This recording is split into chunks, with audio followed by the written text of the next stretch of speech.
Hello, I'm here with Luisa Milano to learn firsthand about her experience and awakening journey through fear to living on purpose. Luisa, tell me a little bit about yourself. Where do you live? What do you do? Just give me a general sense. Sure thing. I live in Denver, Colorado. I am finishing the last 3 weeks at the corporate job that I've held for just about 8 years, and I'm starting the journey of being an entrepreneur and going into business for myself. I'm excited, terrified, and thankful for butt reductions these days. I'm so thankful for that. Okay, great. So, how did you meet or hear about Mike Valentine, and what piqued your curiosity about making the shift to purpose? Oh, what a beautiful question. Yeah. Um, I heard of Mike Valentine through Townsend, who met him a few years back and began to plant the seed of the beauty of Mike's work and friends and family and loved ones around him. And I was lucky enough to be one of those people who he spoke to about Mike. And I was lucky enough to put my doubts and the stories in my head about why maybe now wasn't the right time, had coffee with him, and it took almost a year for me from my first coffee meeting with him to actually do my purpose work. And the second part of the question was What piqued your curiosity? got it.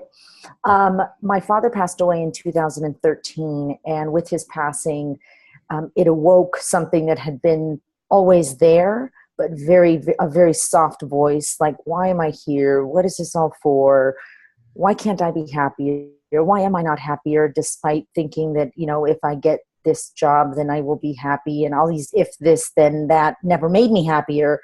And my dad passing away sort of went, whoa, whoa, whoa. This death thing is real. Like, am I even living?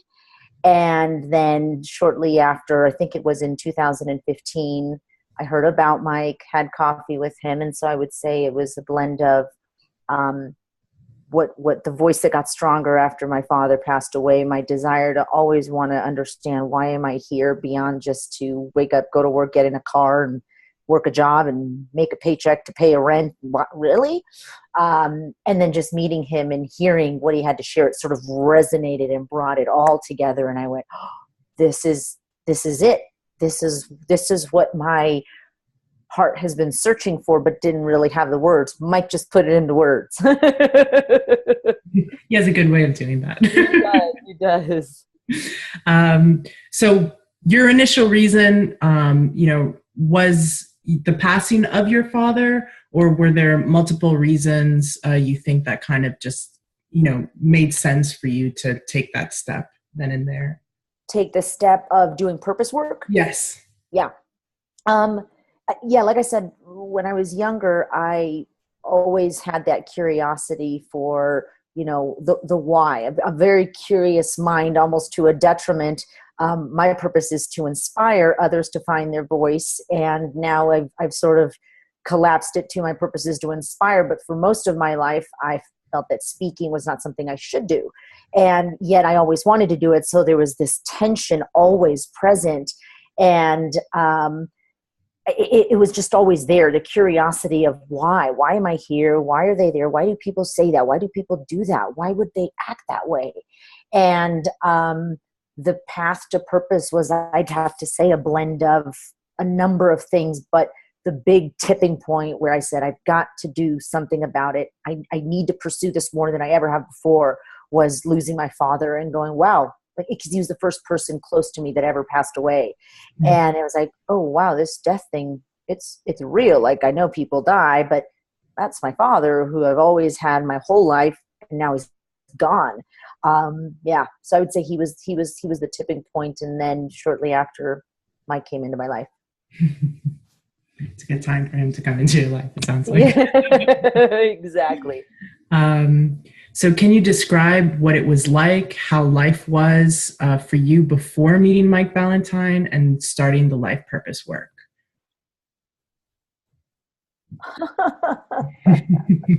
I was like, no, there's no question that she's going to ask that's going to get me emotional. Uh, But I have, that's just where I've been this week, mm, a bit emotional. So, yeah, if I had a tissue, I would hand it to right. you. the, you know, my life, I was exactly where I was supposed to be. Um, and every single experience that I had before added value to me, the defined good, the defined bad, because it made me who I was, right? The good, the bad, the ugly, everything. I am who I am as a product of everything before me. But the shift that I would say happened in my life after working with Mike, discovering my purpose and living and choosing to play the game. I'm going to play a game called I'm going to live on purpose, and I'm going to help others maybe live on purpose, and be inspired to achieve, do whatever they want, even if it's just to stay in the miserable relationship that they are, because that's where they want to be, and that's okay. Um, it was that my life and everything that happened to me didn't happen to me. Life no longer happened to me, but it allowed me to take control and create and design and live the life I wanted, dream wilder than I ever had before. Mike talks about upper boundary limits. When you hit that ceiling of this can't be real, it's too brilliant, it's too beautiful. I didn't think that framework, that template in my mind didn't exist. It was sort of like meeting Mike flushed me out of the matrix, and all of a sudden I'm like, oh wow, okay, this is kind of blowing my mind, but I'm just going to sit with it. And then over the last few years, it's just bloomed more and more and more richness. And the more that it's bloomed, the interesting thing is the more I've learned to dissolve self and the me. And it's more about a oneness that I am with oneness, if that makes any sense. It makes sense. You have a quote on your Gmail that I love. I don't know if you recall what it says, but at the end it says she did. Um, Yes. so uh, that really just came all together for me. So it made a lot of sense. You had that quote. Yes. So wow, that's beautiful and powerful. Thank you. Yeah. Thank you. It was a quote that became my, I would say, life motto, mantra. She believed she could, so she did.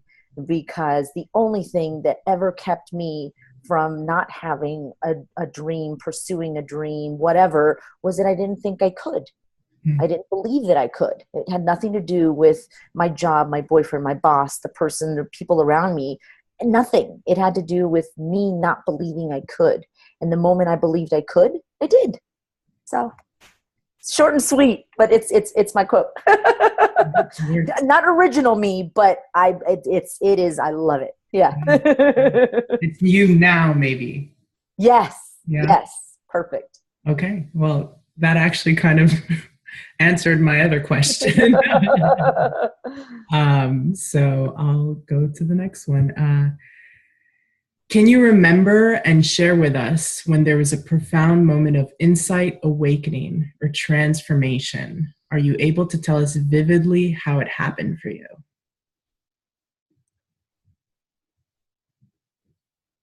Insight. Say it again. Insight, awakening, or transformation? Insight, awakening, or transformation. Most recently, because I can't count the times that it's sort of like, whoa, I'll be in a conversation with Mike or with Townsend or with, any, sometimes even a person who's never done the purpose work, and something they share illuminates something for me. And I go, oh my God, that's a game changer. But I'd have to say that the biggest game changer for me was I resigned from my corporate employer in June, the one that I'm leaving in my last days in a few weeks. Mm-hmm. And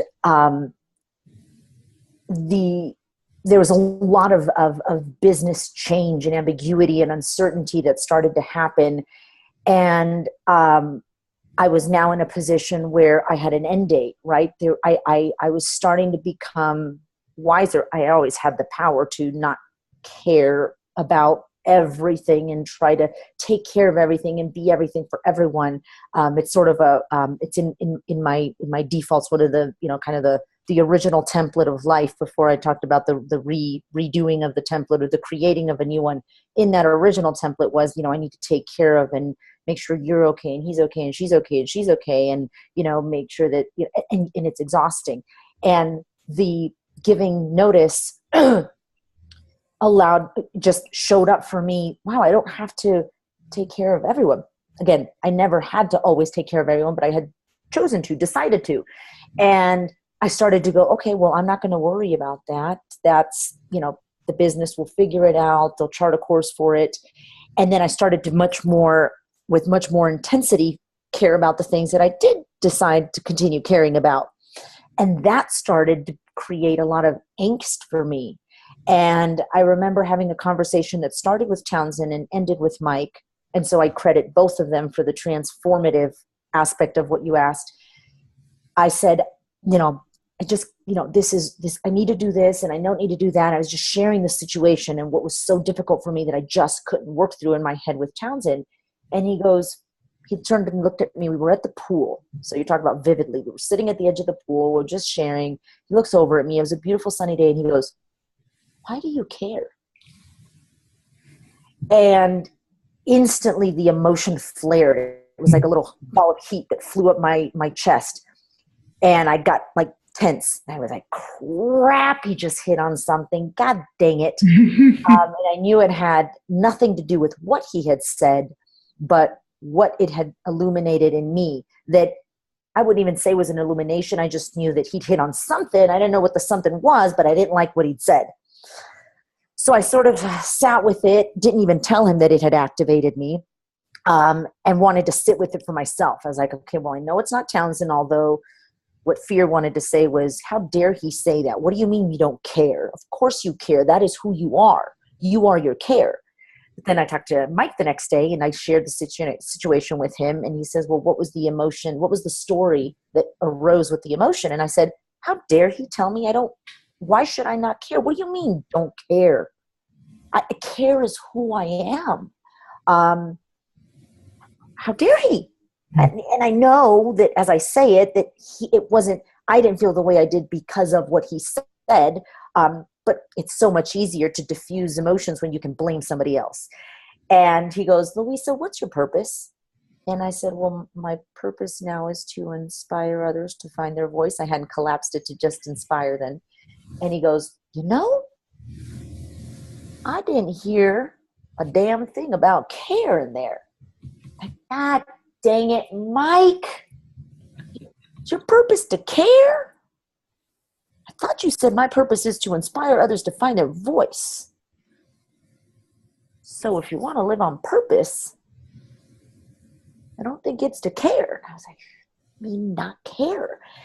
And then I sat with it and it made perfect sense, right? My purpose is what my purpose is and nothing else. My purpose now is to inspire others to find their voice, not to care, not to try to be or anticipate or protect or take care of or nurture or whatever.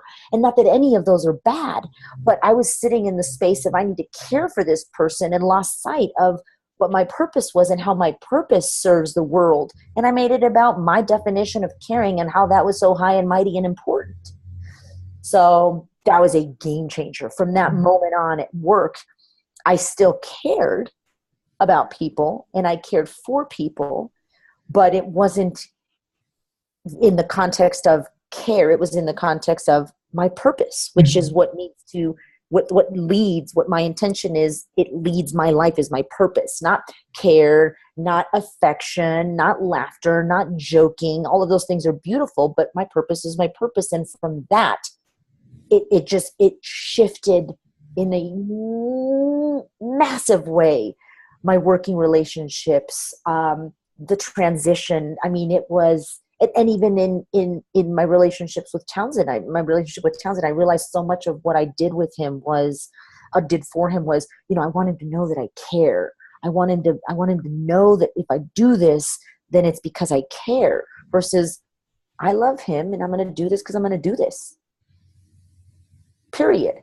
Right? So it just took out the story of care. The care was still there, but all this extra stories of caring and doing this because so they think I care, and it's important that they know I care, or they don't think I don't care. Huge shift. Probably the biggest shift, I think, this year. Wow. And that was only a few months ago. Yes. Yes. So Maybe very recent. August, something like that. Wow. Yeah. Wow. So talking about just what we just spoke about, how would you say living on purpose, the practices and working with Mike have reshaped your character?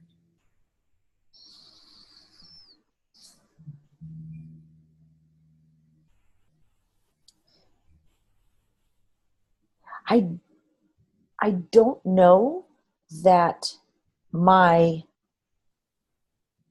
character has been reshaped by the purpose work, but rather what I do and how I do, which a lot of it is what I used to do, isn't based in story. It's based in choice. I chose to have a video call with Chloe because I chose to have a video call with Chloe. No story about it, where before it was. So my character, I truly believe, is for the most part the same, but I have so much peace and I'm not worried about the story. Where I do think my character has been reshaped is that I have an intention in life to accept that my ego, like fear, always has and always will be there. Although some would say that the ego can die. I'm still sitting with that. I accept that ego always has and always will be there, as fear is. But I see it for what it is, and I can control it, or I can choose to not let it control me. In the past, I'd get, 4 or 5 sentences, 20 minutes into a conversation and go, oh my gosh, conversation ends. And I'm going, how could that have gone so sideways? My heartfelt intention for this conversation with this individual was so heartfelt, like where the character is your soul, your heart. I think I've always had the same character, but I'm able to show up more in line with my heartfelt intention through the purpose work. So it's strengthened your character. Yes. Not reshaped. Yeah. Yes. Yeah. So maybe in the context of reshaped, it's kind of grown some bicep muscles and like a little horseshoe in the tricep. Some definition going on now. Yes. Okay, well, my final question. What new openings for action do you see in your relationships, work, health, or finances? And you can also, expand a little bit on each category if you'd like. That's fine. Openings for action in personal relationships, finance, and health. And health. Mm-hmm. And openings as a result of purpose work, right? Yes. Okay. So I'll touch on each maybe briefly. Let me see what shows up for me as I start talking. For me, in terms of health, I spent the better part of 2010 through 2007 through 16 on antidepressants. And in 2015, I had a colonoscopy and an endoscopy. So there's from the bottom up, from the top down, because I was having I thought I had an ulcer. I was having a lot of acid reflux. I was just a mess. I wasn't sleeping and the antidepressants weren't working anymore. And I didn't want to up the medicine because I had a story about I'm not this depressed, I'm not this sick, so I don't want more, but figure it out. I want another drug. I don't want more antidepressants. Clearly, there must be something else going on. And both showed that there was nothing wrong with my intestines. I didn't have any ulcers. I didn't have anything going on. And once I got those tests back, I decided, well, shit, what if being depressed is a story, right? What if I just start taking ownership for how I feel, and I go, I'm pissed because I'm pissed. I'm not pissed because so-and-so did this, or I'm pissed because so-and-so didn't do that, or they didn't hold the elevator door for me. So, I'm going to get fired tomorrow because my boss didn't hold the elevator door for me. And just you're pissed because you're pissed. Because you freaking feel like you're being pissed. Or I'm happy because I'm happy. And it's not, my external environment controlling it. And I was like, all right. I read about how to wean myself because I didn't want to go to the doctor because I didn't think that the doctor would think it was smart. So I read about how to wean myself, and I was doing like juice with the weaning down with orange juice and all this crap. And a week and a half later, said, okay, well, I may end up in the hospital because in reading about how to wean off of it, it's if you don't, and if you're not ready, then this is what's going to happen, and your brain's going to be dramatic, but your brain's going to explode, and you're going to end up in the hospital on more drugs because your brain can't handle it. And I went, all right, well, that's why we live in America, and I have insurance, so if I pass out and I'm collapsed on the floor and somebody finds me and take me to the hospital and have to put me full of drugs, so be it. I wasn't scared. I was like, I'm done being a victim to my circumstances, the stories of why I was depressed, why I'd been depressed since 2007 and all that crap. Stopped it. And then never went back on it. So realized I wasn't sick. There was nothing wrong with me. There never had been anything wrong with me. And stopped 5 years of antidepressants in a matter of 2 weeks and started to just be more intentional about owning my shit, why I'm pissed, why I'm angry, why I'm depressed, and not resisting it. It was the resistance of, I don't want to be pissed. I don't want to be angry. I don't want to feel sad, that kept it there. And then all of the purpose work and the tools that Mike's shared have only allowed that mental strength to grow, and for me to take ownership of any and every emotion that rises up within me and own that it starts within me and it ends with me, right? It starts with me and it can end with me.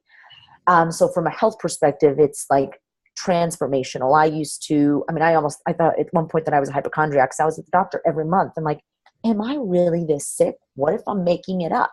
Like, I think even years ago, I understood the concept of a story, but fear used it to, convince me of things. Mm-hmm. So I'm very healthy. I rarely go to the doctor. I have physicals that I have to go and see him for, but absent that, I'm very healthy, and I don't have the ailments that plagued me in the past. So from a health perspective, that's what actions it opened up for me. Finances, I grew up with, and this will be the shorter one, with a very scarcity mindset, right? I didn't have a lot growing up. I started working when I was 13 and a half so that I could, buy my own clothes because I was tired of hearing my mom and dad, no, we can't. And then when I had money, it was like, well, I can't give it away because then that means there's less for me. And the work with Mike and conversations with Townsend is it's limitless. Me taking out of my paycheck or out of my checking account to give to somebody because I choose to, because they need it, doesn't mean there's less for me, because there's really a limitless amount of money available to me. So it shifted that scarcity mindset around money to abundance. And personal, it allowed me to enter into the most beautiful and magical relationship that I ever, beyond my wildest dreams, with a man who I wake up every single day and